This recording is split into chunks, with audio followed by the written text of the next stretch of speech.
예수님을 믿는 우리는 하나님이 거룩하시다는 것이 무엇을 의미하는지 이해해야 한다고 어제 말씀을 드렸습니다. 하나님의 거룩은 우리를 심판하시는 기준이 되는 거룩함이 아니라는 것입니다. 하나님의 거룩은 죄가 많은 우리를 어떻게 하면 깨끗하게 하고 또 거룩하게 만들까에 초점이 맞추어져 있다는 것입니다. 왜냐하면 하나님의 거룩은 하나님의 사랑과 한 뿌리에서 나왔기 때문이죠.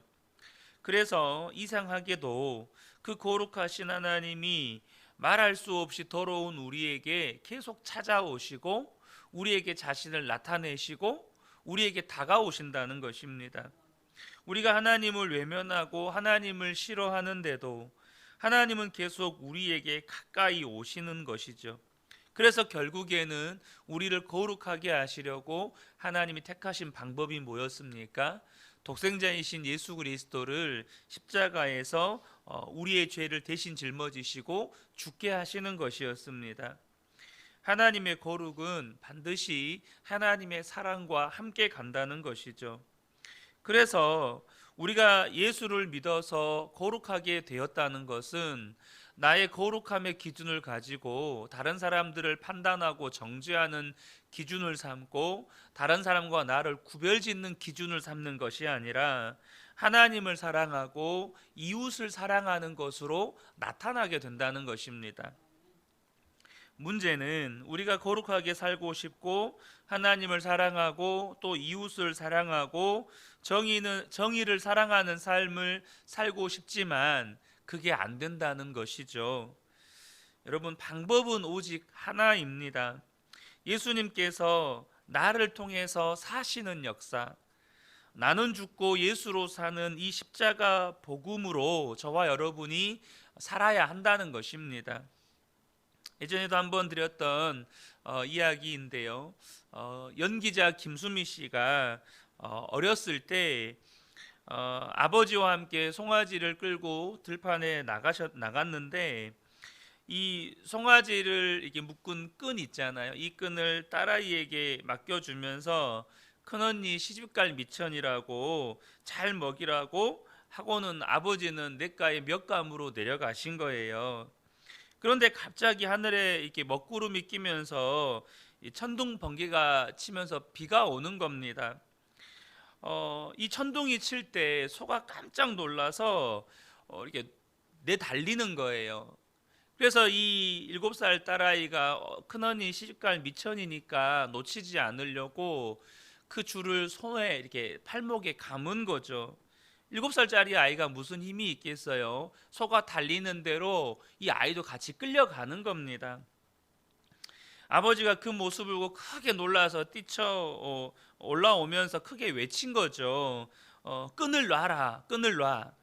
그런데 이 아이가 이제 막 울면서 온몸은 긁히는데 큰언니 시집갈 미천이라고 못 논다고 또 딸아이는 또 소리를 이 김수미 씨는 소리를 지른 거죠. 결국은 아버지가 달려와서 이제 송아지를 붙잡고 상황은 끝이 났지만 그렇게 이제 온몸이 옷도 찢어지고 피도 나는 7살짜리 딸아이를 부둥켜 안고 이 아버지가 막 울었다는 거 아니겠습니까? 그런데 여러분, 저와 여러분에게 이 이야기가 주는 중요한 교훈은 뭐냐 하면 저와 여러분이 이 땅을 살아가면서 어떤 처지와 형편을 만나더라도 놓지 말아야 할 하나님의 말씀이 있다는 겁니다. 반드시 붙잡아야 할 하나님의 말씀이 있다는 거예요. 아마 우리 성도님들 안에도 특별히 여러분의 마음에 새겨진 말씀들이 있으실 거예요. 그런데 그 가운데 저와 여러분이 절대 놓치지 말고 붙잡아야 할 말씀 중에 하나가 있는데요. 그게 뭐냐면 고린도전서 1장 30절의 말씀입니다. 너희는 하나님으로부터 나서 그리스도 예수 안에 있고 예수는 하나님으로부터 나와서 우리에게 지혜와 의로움과 거룩함과 구원함이 되셨으니 아멘입니다. 여러분, 우리는 하나님으로부터 나서 예수 그리스도 안에 있습니다. 이거 절대 잊어버리시면 안 됩니다. 우리는 예수님 안에 있어요. 또한 중요한 게 뭐냐? 우리 안에 있는 예수님이 우리에게 지혜와 의로움과 거룩함과 구원함이 되신다는 것입니다. 여러분, 예수는 우리의 모든 것입니다. 예수는 우리가 구원받고 이 땅을 살아가는데 모든 것 되셔요. 여러분, 우리가 거룩합니까? 이 부분은 끝난 이야기입니다. 예수 그리스도 안에서 이미 끝난 이야기예요. 예수님을 믿는다는 건 예수님 안에 있다는 거예요. 다시 말하면 우리가 예수님과 온전히 연합한 자가 되었다는 뜻입니다. 그러면 예수님이 우리의 지혜와 의로움과 거룩함과 구원함이 되셨다는 거예요. 이미 이루어진 일입니다. 우리가 할 일은 믿는 것뿐이에요. 이것이 예수를 믿는 것이고, 또한 무슨 일이 있어도 놓치지 말아야 할 말씀입니다. 하나님은 우리에게 거룩하라고만 말씀하지 않으셨어요. 우리를 거룩하게 만들어 주시는 분이십니다. 예수 그리스도를 믿게 하셨고, 또 예수 그리스도를 믿는 모든 자들에게 성령을 부어 주셨습니다. 우리 안에는 성령이 계시다는 것이죠. 그래서 우리를 거룩하게 살게 만드셨습니다. 여러분, 이 세상의 자연 물리 법칙은요, 깨끗한 것과 더러운 것이 만나면 어떻게 되죠? 깨끗한 것이 더러워집니다. 이게 이 세상의 자연 물리 법칙이에요. 그런데요, 깨끗하신 주님, 거룩하신 주님과 말할 수 없이 더러운 우리가 만나면 무슨 일이 일어날까요? 세상 자연 물리 법칙을 역행합니다. 주님이 더러워지는 게 아니고요, 우리가 깨끗해집니다. 이게 십자가 복음의 능력이에요. 거룩하신 주님과 내가 접촉하면, 거룩하신 주님과 내가 하나가 되면 내가 거룩해지는 거예요. 이것은 자연 세계에는 없는 일입니다. 일반적인 종교에서는요, 그 종교가 말하는 거룩함이나 혹은 어떤 깨달음, 혹은 어떤 그 종교가 말하는 어떤 수준, 혹은 그 종교의 그 신성을 경험하려면 사람들이 어떻게 해야 되죠? 그 신을 모시는 어떤 그 신전에 간다든지, 또 뭐 신상 앞에 간다든지 하는 거예요.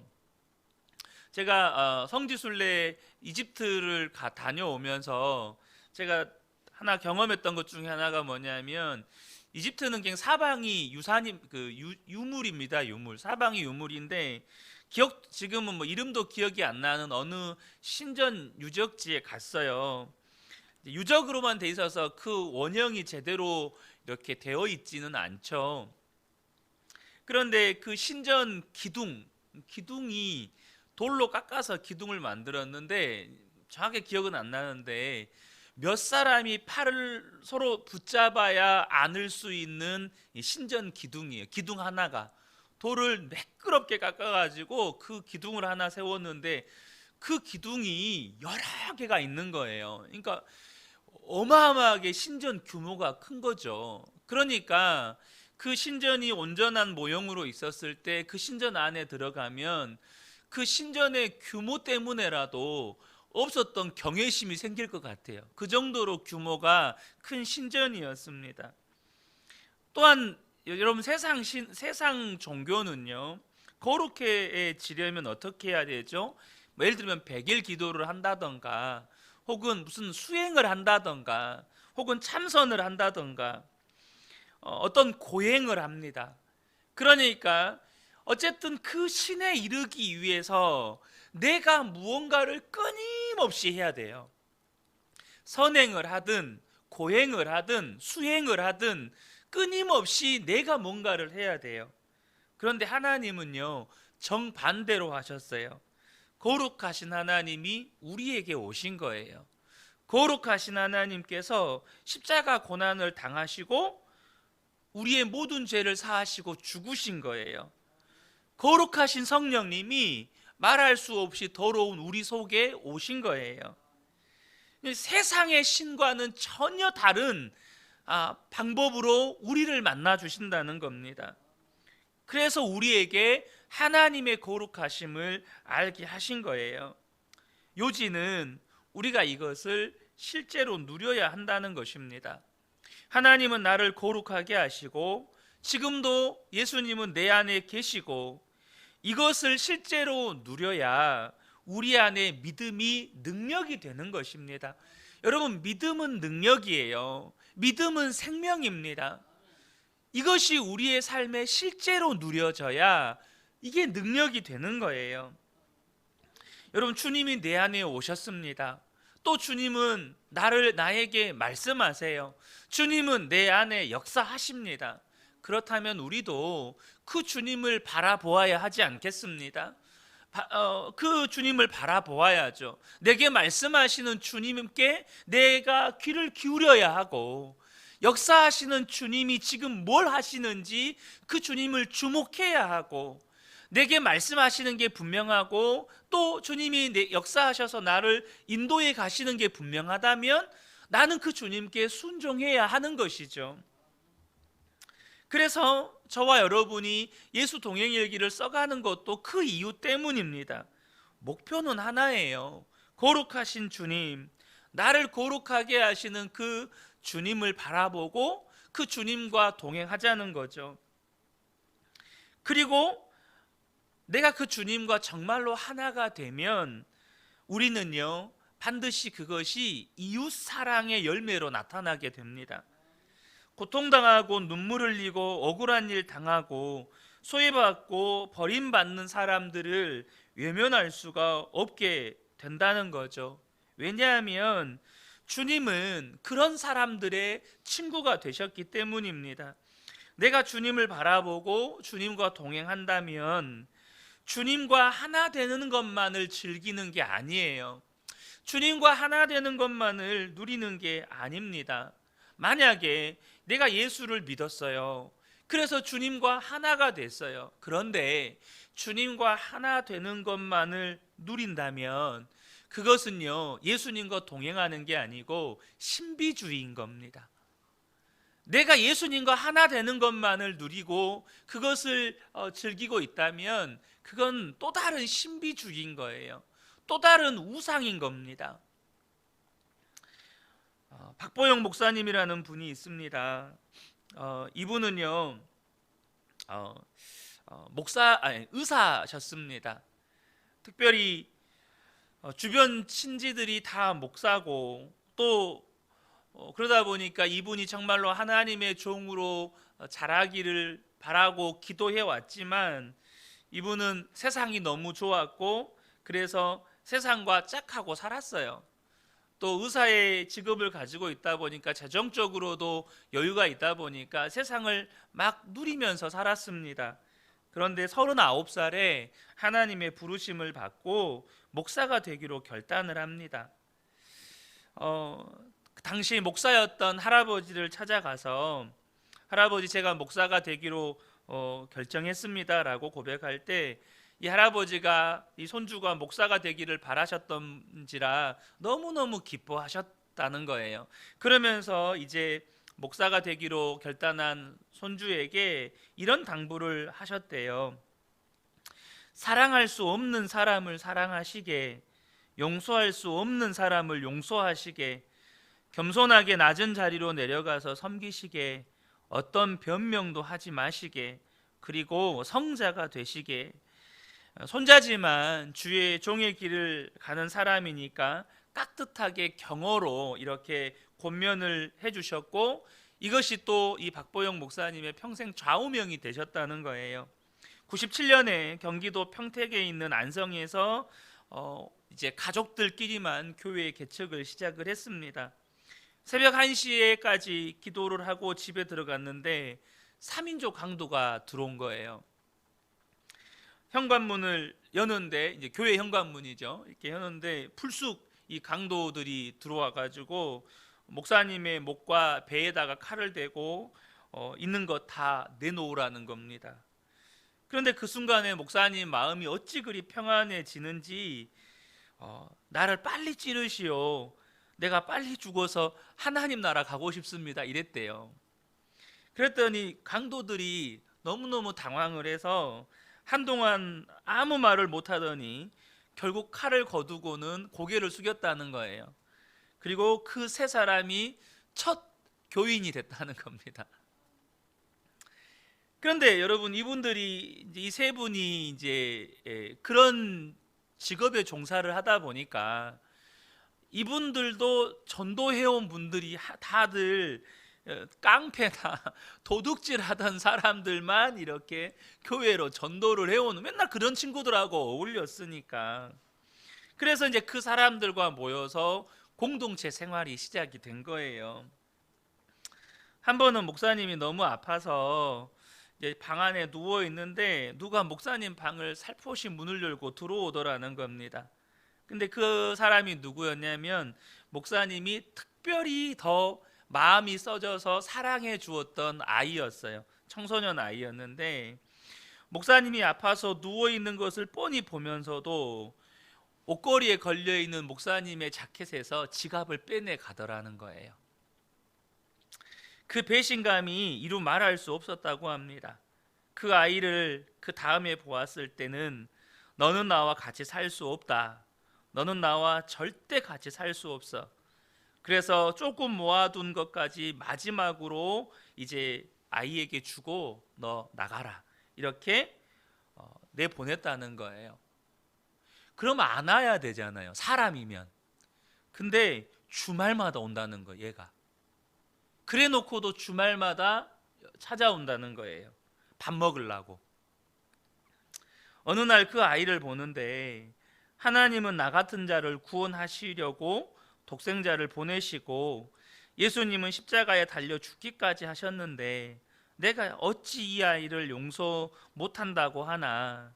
그래서 그 아이 앞에 무릎을 꿇고 잠시 동안이라도 너를 미워했던 것을 용서해 주라. 그렇게 용서를 구했다는 거예요. 한 번은 의붓 아버지와 의붓 오빠에게 어려서부터 성폭행을 당했던 아이가 이 공동체에 들어오게 됐습니다. 그 집에서 건져낸 거죠. 그런데 이 아이가 중학교 3학년이 되던 때에 자기를 어려서부터 성폭행했던 의붓 오빠가 군에서 휴가를 얻어서 왔는데 열흘 동안 그 의붓 오빠와 지내다가 성병에 걸린 거예요. 학교 이제 그때 당시 양호실이죠. 양호실에서 양호 선생님이 너 도대체 어디서 이런 일이 일어났냐, 이게 추궁을 당했는데 오빠가 그랬다고 하면 도무지 수습이 안 될 것 같고 학교도 못 다닐 것 같으니까 자기도 모르게 겁에 질려서 목사님한테 당했다고 해버린 거예요. 그로 인해서 이 박보영 목사님이 얼마나 오랜 시간 동안 고통스럽고 수모를 당했는지 몰라요. 지나가는 사람들마다 저 더럽고 악한 목사라고 손가락질하고 또 목사님이 이제 그 아이를 이제 만나게 됐죠. 아이하고 이야기를 하는데 아이가 사실대로 이야기를 하는 거예요. 있는 그대로 이야기하면 이제 큰일이 날 것 같고, 그래서 자기도 모르게 그랬다는 거예요. 그러니까 이제 목사님이 그 아이에게 하는 말이, 야, 너 정말로 그렇게 말하면 이제는 이도저도 안 되고 네가 거짓말했다는 것까지 들통나면 너 진짜 학교도 못 다니게 되니까 끝까지 내가 했다고 그래라. 목사님이 이런 거예요. 끝까지 내가 했다고 그래라. 그러니까 이 아이가 너무너무 양심의 가책이 돼서 결국에 학교에 양원 선생님께 사실대로 이제 고백을 한 겁니다. 그래서 목사님에게는 혐의가 벗어졌고 사람들이 이 목사님을 이제 달리 보게 된 거죠. 훌륭하게 보게 된 겁니다. 하지만 여러분, 교회 안에 이제 문제가 생겼어요. 그 교회 안에 정상적인 가정이 딱 한 가정 있었대요. 그러니까 그 중국집을 운영하시는 한 집사님 가정이 계셨는데 이 집사님이 도무지 이 여학생이 용서가 안 되는 거예요. 그래서 목사님을 찾아와서 목사님, 이 아이 내보내십시오.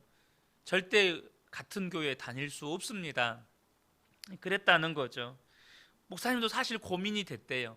그 교회에서 솔직히 이 개척교회에서 헌금 생활 제대로 하고 예배 생활 제대로 하는 분은 이 집사님 가정밖에 없는데, 그래도 이 집사님은 어디를 가더라도 다른 교회에서는 다 받아줄 것 같은 거예요. 근데 이 여자아이는 내보내면 어디에서도 안 받아줄 것 같은 거예요. 그래서 그 집사님에게, 집사님은 어디를 가시더라도 어느 교회에서도 다 받아주겠지만 이 아이는 받아줄 데가 없습니다. 그래서 저는 이 아이를 붙잡을 수밖에 없습니다 라고 말씀을 드렸어요. 결국에는 이 집사님이 교회를 나가게 됐습니다. 새벽 예배가 끝나고 집사님이 경영하시는 중국집 식당에 가서 그 집사님을 축복해 드리고 이렇게 보내셨대요.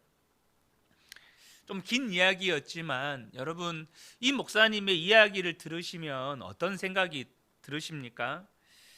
여러분, 정의를 사랑한다는 건 바로 이런 것입니다.